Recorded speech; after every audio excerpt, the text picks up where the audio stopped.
I like that. I let's like get with that. our. We have a full tank of I gas. like that. I We like have where our your most head's at. energy right now. So I I say we like start where with your a head is little. at.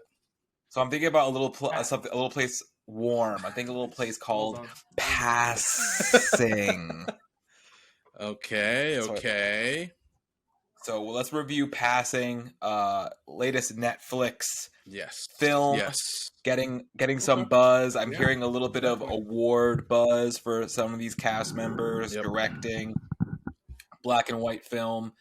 Um, Tessa Thompson is the name of the lead actress in this And movie. I know her from the MCU, who plays Valkyrie. Yep. This is my first time seeing her in like a dramatic role. Killed it. But essentially, before we go into breaking it down, it's a black and white film told in the year 1929, based on a novella that released in around this time as well. So it focuses on a young black woman who is married to a doctor, has two beautiful children, living in New York. I believe she lives in Harlem. Yeah, Harlem. Who runs into an old friend who is passing as white in her personal life and is married to a white man who doesn't know that she is. And the film embarks on this never a boil, but like this simmering tension of emotion and reflection between the for the character of for Tessa Thompson's character named Irene, I believe, and her relationship and the issues that are presented to her that rise up with her through her relationship to her friend Claire, Claire, played by Ruth Nega or Niga. I don't know which one it is. Yeah. And Apologies. that's our story. I guess Not Look, COVID. Not COVID. Not COVID. I had a cold. It's not COVID. Wow. It just the movie took the wind out of me, I guess. I mean, I'll start. Sure. Look, I will say I was a little hesitant about pressing play once I heard when I knew what the source material was going to focus around. It is like a racial story, but it's not a societal racial story. Right. It's a psychological racial story, right. which I think which helped me and like get on board, embrace it. Not that I have anything against projects that talk about race. It's just that they can be a little emotionally taxing. And this one, for the most part, even though it was a very emotional movie, I felt it more personable, and because it was such like a small microcosm of a situation taking place mostly in Irene's house, her relationship with her husband, her one-on-one relationship with Claire, and these long pauses of silence where you're kind of left to Irene's thoughts and thus your own about what's going on. There were parts of the movie where I was confused, and I think that was intentional. For example, that friction between her and Claire, I'm like, is it envy? Is it hatred? Is it sexual? Is it love? Like, there's so many ways to interpret what's happening there. And even her relationship to her husband, where I played off of a little bit as well, because I'm like, there's such awkwardness. I'm like, are you awkward with your husband right now because you're kind of wanting to bang your friend? Or are you awkward with your husband because you guys just have a disagreement about other things that are going? So it's a little, the movie's never didactic and really telling you what to believe or think, but especially towards the end.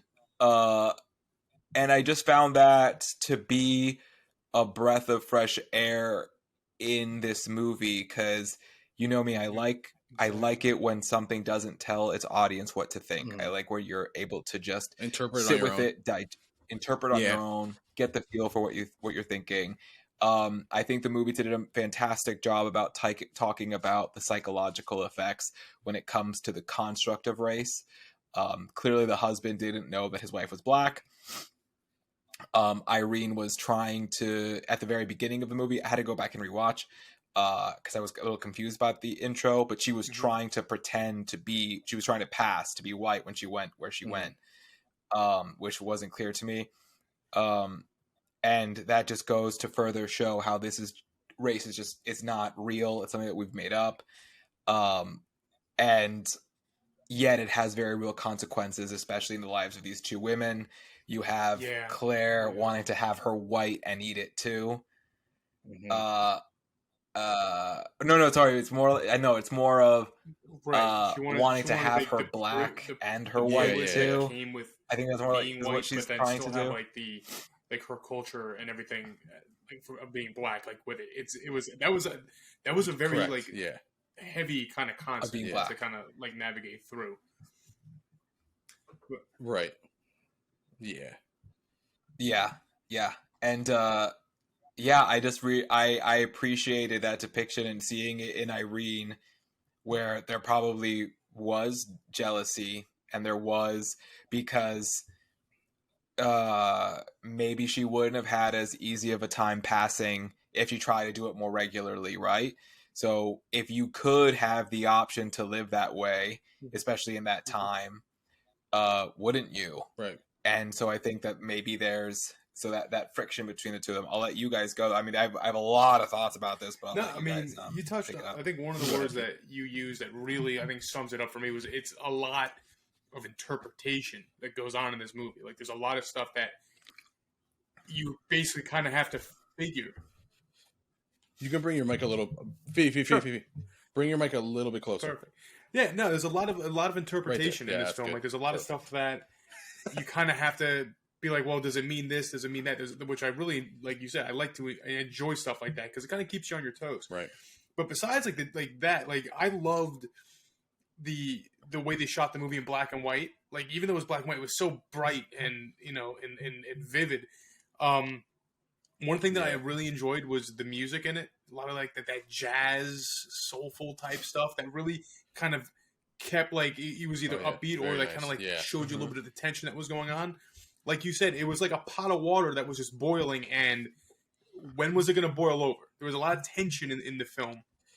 Like there's that scene with like when the letter that she gets, how that's interpreted, it could be interpreted two ways. From the husband's point of view, it's one way. From I believe it was Irene's point of view, totally different. So like I really like that touch, and obviously we're on the outside, so we know the true intention of it. And then a lot of the conversations and the dialogue in this movie, for a book that's written in the late 20s, still has a lot of profound meaning now. Like a lot of that dialogue at times it's very it's very poignant. It's sometimes it's a little uncomfortable, but like it's just so well acted and so well delivered that it really, I think that's what really made the film for me. It was like a lot of just really great dialogue, a lot of just like conversation that it's crazy because again, the book's written in the 20s and like we're seeing a lot of the same things happening now. So it's crazy how, the similarities work out that way. Yeah. And then the ending, I don't know how deep into that ending that we want to get, but there's obviously 3 different scenarios at play there. And I'm almost right. Yeah, I was gonna say either. So it's either go ahead. It's either wait, list them out. List them out. Pushes her because he's just so irate that he just found out that the woman that he loves is a black woman. Which, okay, did Irene kind of give her a little shove out of the window? Maybe trying to do her a favor, we'll say, because she knows that her life's going to be completely altered now. Claire's life's going to be completely altered now that John knows that she's not a white woman. Or did... Or jealousy, yeah, sure. Or jealousy? You see Irene's hand go?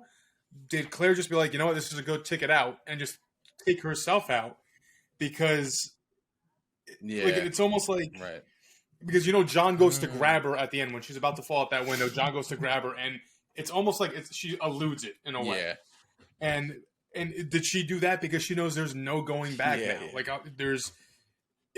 she's not gonna be the man that she was in love with or that she was with now is gonna be done with her because he knows she's a black woman. The friends and the lifestyle that she lived, that's not going to happen anymore because they're gonna be like, oh no, we can't be assimilating with a black woman, no way. And then is she thinking is the black community that I kind of left and turned my back on going to even accept me again? So there's a lot of Right. I was fumbling over those three things in my head. I don't think it's John. I want to put that out there. I don't think John's the one that pushes her out because when the cops come and no one's like pointing fingers, he did it. Yeah. He like, there's none of that. So I don't know. I'm curious to hear what you. Yeah, that's not going to get taken. Well, also black people blaming a white man. Well, I mean, you already saw the reaction of the cops because the husband, the husband of Irene was like, he lunged for her, and the cops were like, no one else is thinking that, no one else is doing that. Exactly. The cops were already immediately on the white guy's side.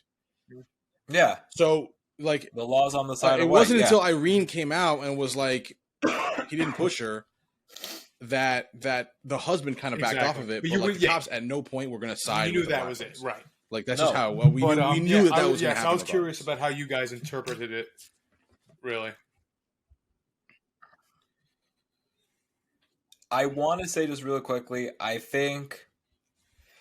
do think that the community would have taken her because they were taking her. I would say like she was welcome to the parties, to everything. Like I think there was an embraciveness of it. Colorism is real. I think she's a light-skinned black woman, and as things goes to show, we know how that works.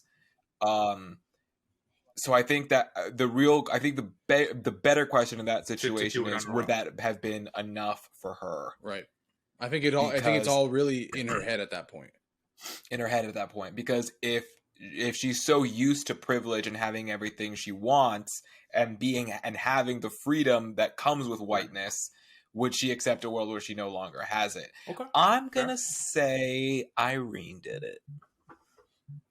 Okay. My mind's I don't, because when my first instinct seeing it is that I didn't see that hand go out. I saw that hand go out and back. I almost feel like I see a gap between the hand and Claire, and that's why I think like Claire's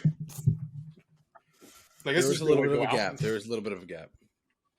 The hand, I thought I saw some cupping. I thought I saw like bobbage. I thought I saw some of that action. Again, that's like I think that's some of that motion. There was definitely some of that motion. Movies. Again, like it's so much of like it's kind of on your interpretation of it. I don't know if the author ever came out and said what actually happened. That'd be kind of cool. Do we have a producer in the room today? Or I hope not. Or if the book even depicts the ending like this. I don't know. But it's a novella, so it's very short. Right. So it might be worth picking up and giving a read. Right. Yeah, because I hope not. Ramel, what are your thoughts? Okay, so obviously, from a visual standpoint, very well done. I don't normally like new age black and white movies. I like black and white movies that are black and white movies from back in the day, but newer movies doing black and white, I'm not always a fan of, but this one was done very well. Yeah. Acting was superb. Again, this is one of those movies where, like you guys have been mentioning, it's a lot of building up tension, but never really exploding until the very second that John gets mad. But even then, is his name John? Yeah, John.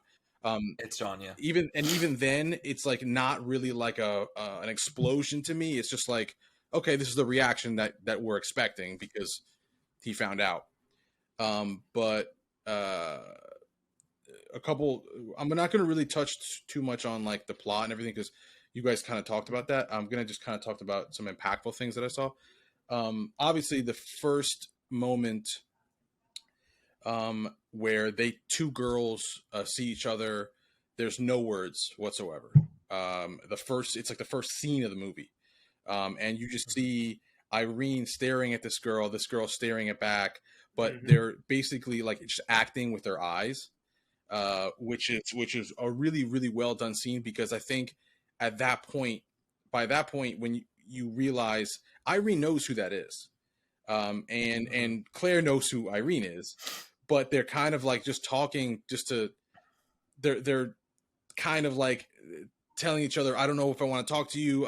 You're in a different kind of scenario than I am, without really saying it. And I thought was really awesome, really well acted. The thing about passing is something that I knew about, but I didn't ever. It wasn't ever something that, like, because none of us are black here. Like, we don't know this type of thing, and this isn't part of our culture. I mean, for some Latinos, I guess you could kind of say that's also, but it's a real concept. It is an actual thing. Yes. It's a construct, because in many Latinos, I mean, you hear it from a Dominican perspective. They'll say, "I'm not black, I'm Dominican." Right. There's that. I'm like, you're black. There's that like loss of identity, but then also like there's a group of people that will look at you and give you the pass. So it's not even necessarily that like you're the one that is passing yourself off as something else. It's the entire group that you're passing with is the one that's giving you the pass. So like white people, for example, in one scenario would give that one black person a pass because they think that, but the black person, you know what I mean? So this whole thing was just really interesting to me, especially to see it in this kind of scenario. Yeah, you're a little frozen. Did my camera freeze? Yeah. Crap. All right, I'm coming back. Hold on. Slight movement. Crap. We can hear you though. Hold on. What happened? I mean, that's it's really a very matters, unflattering face that you're making the issue right now. here is that now I don't know why.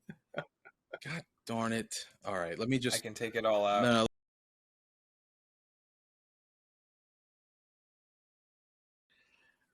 Yeah, so that I thought that part of the movie was interesting, the whole passing thing, because it was something that I had never really seen before, especially on TV.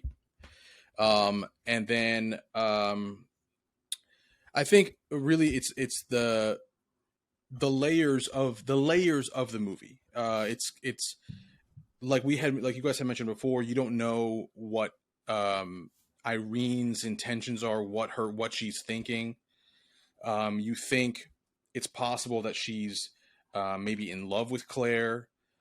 There's possibility that she's jealous of Claire.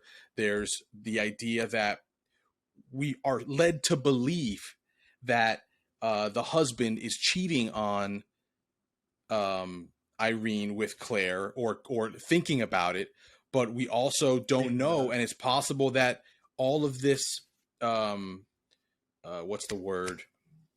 Paranoia is created in Irene's own head because of her anger towards Claire, because either she's jealous of Claire or because of or she's actually in love with her. She's the one that's in love with her. So it's all these things that are building up, and then of course the last thing that I'll mention is the very very rough scene when she meets John for the first time. And that's like you can't watch the movie and not notice that glaring scene, because it's just so like uncomfortable and cringe. Because you're just like, the best way of saying is uncomfortable. Because this whole time you're thinking, okay, this looks like a normal situation, like, yeah, it's weird that he thinks that she's white. But then that nickname hits, and you're like, there it is. There it is. Yeah. So then, as soon as that happens, then at that point, I kind of go, okay, this isn't going to end here. It was at that point where I realized I think that's going to be something that's going to happen. That's going to potentially come into play later in the story, pop up again. Where she at some point is going to get snitched out, or someone's gonna find out. She's gonna find out that she's actually black, and then that's gonna shit the fan. So, and then lastly, and I'll end with this. At the end, I do not think that John pushed her. I do not think that Irene pushed her, and I also don't think that Claire jumped herself. I think that it was. I think that it was the boring version. I think is what it was, and I think it was an accident, and that a freak accident. It just all of the things led to that point, and it was an accident. And now you've got Irene who has to now internalize that, figure out how she's going to react to that. What's John gonna do? Like for me, it's the aftermath of what's John gonna do. He's got a kid now with a black woman that he didn't know he had. So it's just like it's an accident that now has repercussions that are also things to think about after the fact. That poor kid is now going to have a father that probably is going to resent them and hate the kid, and that's just we don't know, you know. But great movie. I thought it was a really good movie, and I was intrigued. It was a lot of acting, a lot of dialogue. A lot of cryptic and like foreshadowing in like the visuals. But the wind, the like when she drops the pot, she cracks the pot. The crack in the ceiling. Also, is Irene an alcoholic? There's a point where her hand shaking, and it's because she's now the maid isn't there, so she has to do the work at the house. So is she an alcoholic? Has she been an alcoholic this whole time because she hates her own life? Ooh, you know what I mean? So it's just like these are a lot of things that are happening that if you're paying attention are kind of like telling you what's going on. And I like that. I like that movie, even though it's not action packed. It's just like little things that you pay attention, and it's good acting. So.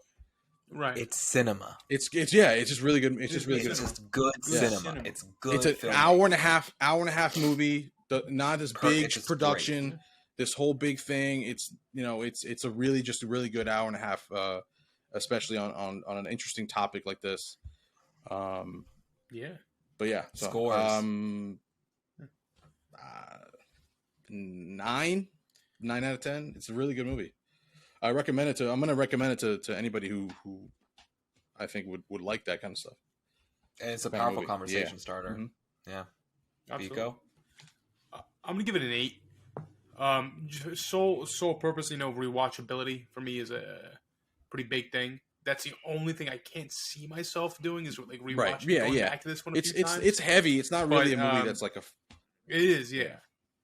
Yeah, it's not going to be like a happy-go-lucky like romp through the park. No. But everything else, I mean, it really is just a really good film. It's well acted, great writing, great shooting, good score. So yeah, definitely an 8. I'm gonna give passing. Actually, I'm gonna give it a 10 out of 10. Wow. For what it is, because I love books and book clubs, and I think this is just a perfect movie for like a movie club. Right. That's something that you can see, digest, much like a book, and capture the nuances and have thought-provoking conversations. So that's where the rewatchability of it is for me. Not by myself. I agree. I wouldn't watch it by myself. But if I could see, if there's a way to see it with other people interested in having those conversations, I think it's a fantastic movie for that. And what it sets out to do, it just does fucking masterfully. 10 out of 10.